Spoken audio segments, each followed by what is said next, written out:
काय आहे सांगा बरं. लिची कशी खायची हो? वरचं साल्ट काढायचं आणि मधलं मध खायचं.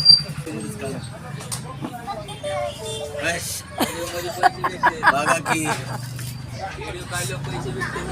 आमच्याकडं आणले आज नवीन पदार्थ लिची. हे पा पण लहान मुलांना लय आवडते. केले का अद्रकीचे पैसे